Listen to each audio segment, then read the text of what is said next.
Good morning, student. My name is Nikita. Welcome to my channel Commerce Fun Time. Today is our topic on accounting equation. आज हमारा practical portion start होता है theoretical खत्म होने के बाद। मैंने इसमें से 2 चैप्टर निकल आए, एक तो फोर्थ एक फिफ्थ, क्योंकि वो आपको ये सारे चैप्टर न्यूमेरिकल पोर्शन करने के बाद ही समझ में आएंगे। ठीक है, तो आज हम अकाउंटिंग इक्वेशन के बारे में बात करेंगे और ये प्रैक्टिकल चैप्टर है जिसमें आपको न्यूमेरिकली क्वेश्चन सोल्व करने पड़ेंगे। ठीक है, हम स्टार्ट करते हैं। अकाउंटिंग इक्वेशन होती क्या है? इक्वेशंस बनती है ऐसे इसकी कि जो एक बिजनेस की एसेट होती है वो इक्वल टू होती है किसके? लायबिलिटी प्लस में कैपिटल के। इस इक्वेशन से बनके क्या बनती है? हमारी अकाउंटिंग इक्वेशन बनती है। क्या होती है? एसेट। एसेट्स क्या होती है? जो हमें कह सकते हैं कि जो चीज हम खुद की कह सके ये मेरी है। एसेट को क्या कहते हैं? जिसको हम कह सके कि ये चीज मेरी है उसको क्या कहेंगे? एसेट। ठीक है, लायबिलिटी जिसको हमें पे करना होता है। लायबिलिटी क्या होती है? जिसको हमें इन फ्यूचर पे करना है।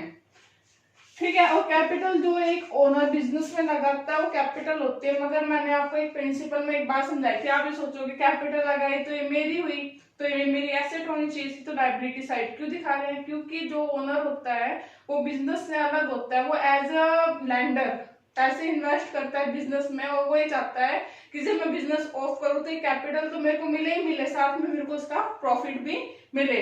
तो बिजनेस को एक तरह से पैसे उधार में देता है कि मैं तेरे पे पैसे लगा रहा हूं तो तू मेरे को रिटर्न में दे दो। एक तरह की वो बिजनेस के लिए लायबिलिटी होती है। और इस बात को भी हमेशा याद रखना, जब भी हम अकाउंट्स बनाते हैं तो वो हम खुद के लिए नहीं बना रहे, वो बिजनेस के अकाउंट होते हैं, वो हमारे अकाउंट नहीं होते।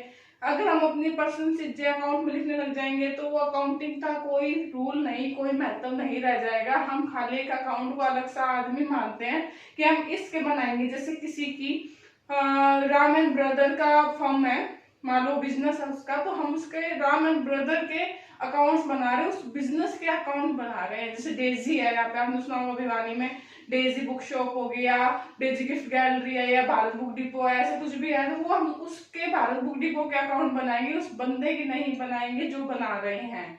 ठीक है, ताकि तभी तो हमें पता चलेगा इस बिजनेस में क्या आ रहा है, क्या जा रहा है, किसको देना है, किससे लेना है, तभी तो हमें पूरे साल का प्रॉफिट पता चलेगा।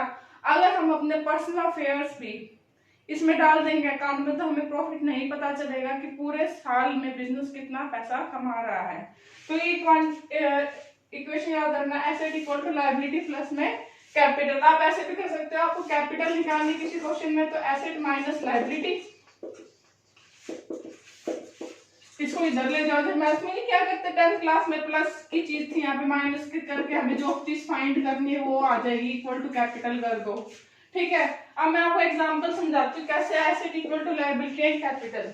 हमारे क्वेश्चंस में आगे जाके एक बैलेंस शीट बनेगी। क्या बनेगी? बैलेंस शीट, जो मेन होती है जिससे हमें पता चलता है कि प्रॉफिट कितना है। ठीक है, उसमें ये साइड होती है लायबिलिटी, ऐसे ब्लॉक बनेंगे इसमें लायबिलिटीज, यहाँ पे रुपीज का एक ब्लॉक बनेगा, यहाँ पे एसेट का ब्लॉक बनेगा, और ये रुपीज। ठीक है, एसेट तो थी ये वाली साइड। एसेट में आ गया जैसे फर्नीचर, बिल्डिंग और मशीनरी, कुछ भी कह दो आप, जितना आपके पास कैश है वो सारे मिलके क्या बनती है? आपकी एसेट।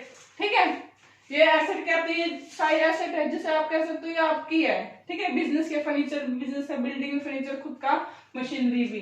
जो लायबिलिटी होती है ना, जो लायबिलिटी उसमें एक आता है साइड आती है लायबिलिटीज, जैसे किसको पैसे देने, मान लो क्रेडिटर्स आ जाते हैं जिसको हमें पे करने हैं पैसे। क्रेडिटर्स आगे बीपी आ गया, मैंने बताया था वो बिल्स पेबल जो हमें पे करना होता है। प्लस में यहाँ पे क्या आती है? कैपिटल आती है कि उसने कितना बिजनेस में, मान लो पार्टनर्स ने पैसा लगाया था, बिजनेसमैन ने कैपिटल, और ये प्लस होके दोनों चीजें, ये दोनों प्लस होके इस साइड बनती है, लायबिलिटी साइड बनती है। तो आपको इक्वेशन समझ में आ रही होगी। एसेट ये साइड हमेशा इस साइड के इक्वल रहेगी। अगर हमारी लायबिलिटी ये वाली साइड इस साइड के इक्वल है तो हमारा क्वेश्चन सही है और आंसर सही है।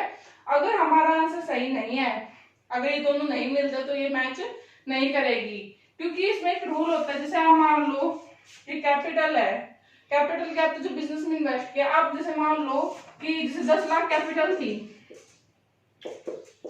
आपने 1 लाख का कुछ सामान खरीद लिया, तो 1 लाख का आपने मान लो कंप्यूटर खरीद लिया, तो जो कंप्यूटर खरीदेंगे, क्या खरीदेंगे हम, कंप्यूटर खरीदेंगे, तो कैपिटल में से माइनस हो जाएगा। कैपिटल मतलब जो आपने पैसे इन्वेस्ट किए थे, तो कहीं ना कहीं यहाँ पे आ जाएगा, कंप्यूटर एसेट बढ़ जाएगी। हमेशा याद रखना, एक एंट्री दो जगह इफेक्ट करेगी। मैं आपको अभी समझाती हूँ, थोड़ी देर आपको एग्जांपल देगी कैसे इफेक्ट करती है। बस आप अभी तक ये बात समझ लो कि जो लायबिलिटी साइड का टोटल आएगा ये आगे आएगा, अभी तो थोड़ा सा बेसिक बताया है, और एसेट साइड, ये दोनों मिलकर हमारा आंसर सही करती है। तो ये इक्वेशन तभी बनती है, asset equal to liability plus में कैपिटल। अब मैं आपको एग्जांपल दे दे के बताऊंगी कैसे ये दोनों साइड इसके क्वेश्चंस आंसर होंगे, कैसे आंसर होंगे, ठीक है।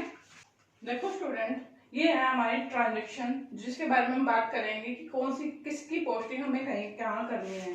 मैंने आपको एक इक्वेशन बताई थी, क्या बताई थी वो मैंने इक्वेशन, एसेट स्पेस छोड़ देना क्योंकि एसेट बहुत तरह की होती है, और लायबिलिटी प्लस में कैपिटल, ठीक है, ये बताया था। अब हम फर्स्ट ट्रांजैक्शन पढ़े तो उसमें क्या दे रखा है, गोपाल स्टार्ट करा बिजनेस विद 75,000 एज कैपिटल। वो बिजनेस में कैपिटल लेके आ रहा है, तो हमेशा ना ये जो एंट्री होती है ना डुअल इफेक्ट की होती है, मतलब दो जगह इफेक्ट करते हैं। देखो एक तो तुम्हारे पास क्या आ रहा है, अगर कोई कैपिटल लेके आ रहा है तो कैपिटल आ रही है, और किसमें आ रहा है, कैश में लेके आ रहा है ना, तो कैश बढ़ रहा है।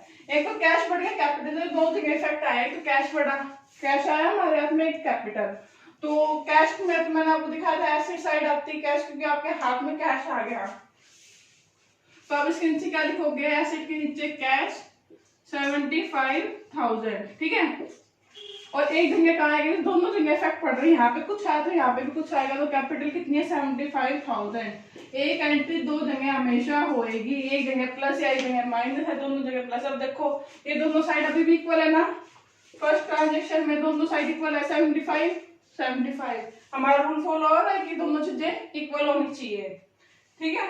फर्स्ट होगी। सेकंड में देखो फर्नीचर परचेज कर रहा है कैश में। देखो कैश तो गया, कोई चीज तुम परचेज करते हो, कोई चीज परचेज का मतलब होता है खरीदना। अगर तुम कोई चीज खरीदते हो तो पैसे में खरीदते हो, तो आपके पास से पैसे चले जाते हैं और फर्नीचर आ जाता है। जैसे आप कोई फर्नीचर खरीदने गए, सोफा खरीदने गए, तो कैश में 5,000 खरीदने गए, तो आपके पास सोफा तो आ जाएगा मगर पैसे चले जाएंगे। तो देखो यहाँ पे एक चीज प्लस हो रही है, एक चीज माइनस हो रही है, सेम इफेक्ट डाल रहे हैं।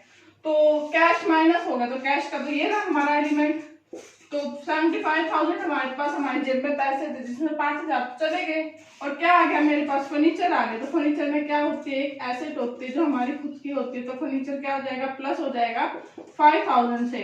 अभी भी हम देखें तो दोनों जगह इक्वल इफेक्ट है, कैसे, माइनस का 5 और प्लस का 5 क्या होता है, 0 होता है, ये भी 0 ये भी 0, तो क्या होता है, ये इक्वल चल रहा है, ठीक है। हमारा सेकंड पॉइंट यहाँ पे हो चुका है। अब हमारा थर्ड पॉइंट, थर्ड पॉइंट में क्या कह रहे हैं, गोपाल परचेज कर रहा है गुड्स। अगर हम कोई गुड्स मतलब क्या होता है, जिस चीज में हमारा बिजनेस चलता है, मान लो मेरा कपड़े का बिजनेस है तो मैं यहाँ पे कपड़ों को गुड्स कहूंगी, परचेज कर गुड्स, और क्या होता है, स्टॉक, एक तरह का स्टॉक कहते हैं। आपने स्टॉक खरीदा, बिजनेस कपड़ों का है तो बिजनेस का आपने स्टॉक खरीद रखा है फॉर कैश। जहाँ पे भी परचेज आ जाता है तो वहां पे मतलब क्या होता है, आपके पास से पैसे जाने ही जाने, कोई चीज आप खरीदते हो तो कैश में 20,000 तो आपके पास जा रहा है, और क्या आ रहा है आपके पास, स्टॉक आ रहा है। एक चीज दे और एक चीज ले। आप कोई भी चीज मार्केट से खरीदने जाते हो तो आपको कोई चीज मिलती है, उसके बदले आप क्या करते हो, पे आउट करते हो, तो एक चीज आपकी जेब में से तो माइनस होगी, और उसके पास से जो सामान है उससे क्या होगी, प्लस होगी। तो दोनों जगह इफेक्ट पड़ता है इसका।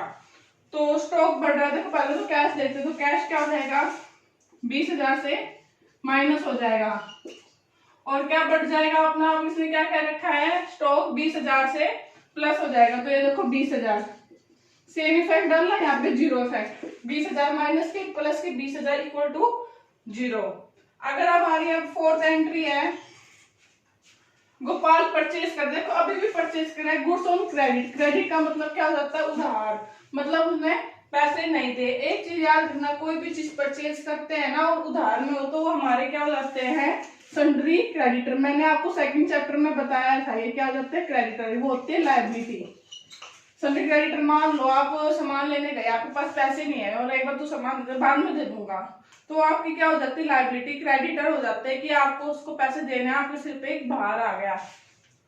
तो परचेज कर रहे तो अपना एक तो स्टॉक बढ़ रहा है, स्टॉक प्लस हो रहा है, और क्रेडिटर भी क्या हो रहे हैं, प्लस हो रहे हैं कि आपको किसी को पैसे देने हैं।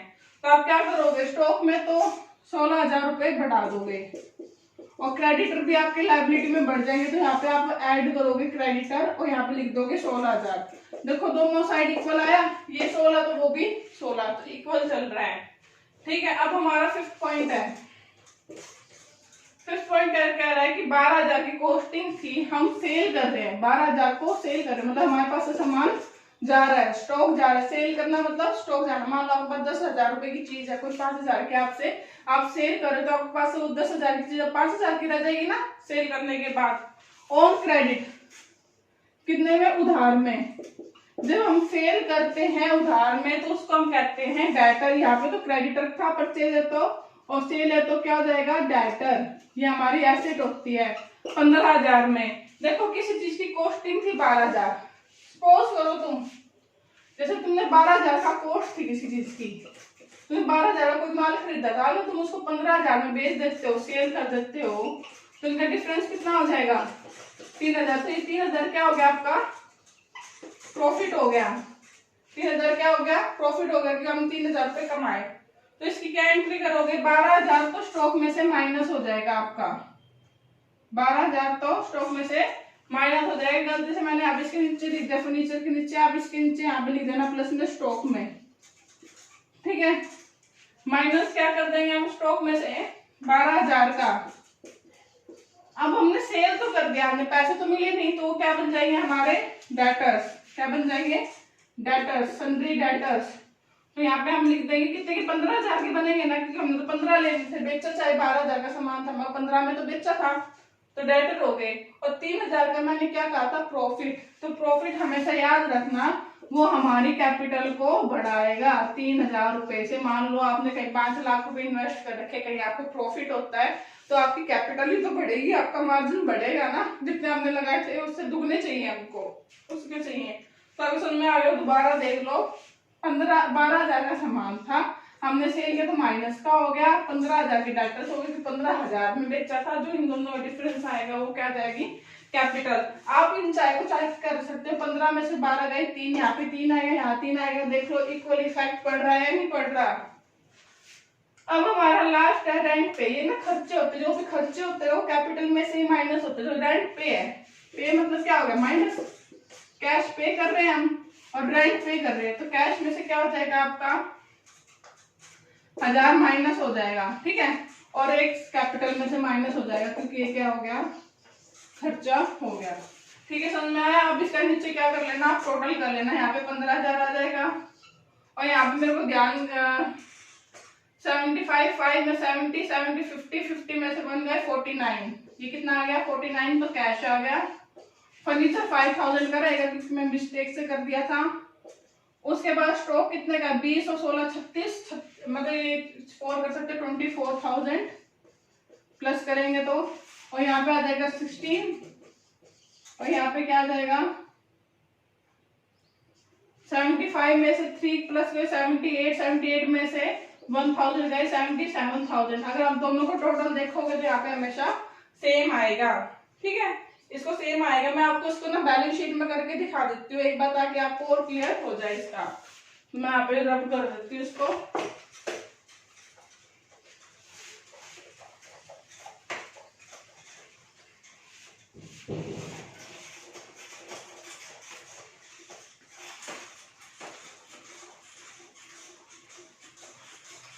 ध्यान से देखना बच्चों, अगर समझ में ना आए तो कमेंट बॉक्स में कमेंट करके आप पूछ सकते हैं, मैं आपकी प्रॉब्लम सॉल्व करूंगी। बैलेंस शीट मैंने क्या बताया था, यहाँ पे लायबिलिटी साइड, यहाँ पे रुपीज, यहाँ पे एसेट, यहाँ पे रुपीज, ये दोनों साइड इक्वल आनी चाहिए ना। एसेट साइड तो ये थी, तो हम एक एक बार लिखते क्या था, सन्ड्री डेटर कितने के, 15,000 के, तो सन्ड्री डेटर 15,000 रुपए के। कैश कितने का है, 49,000। फर्नीचर 5,000।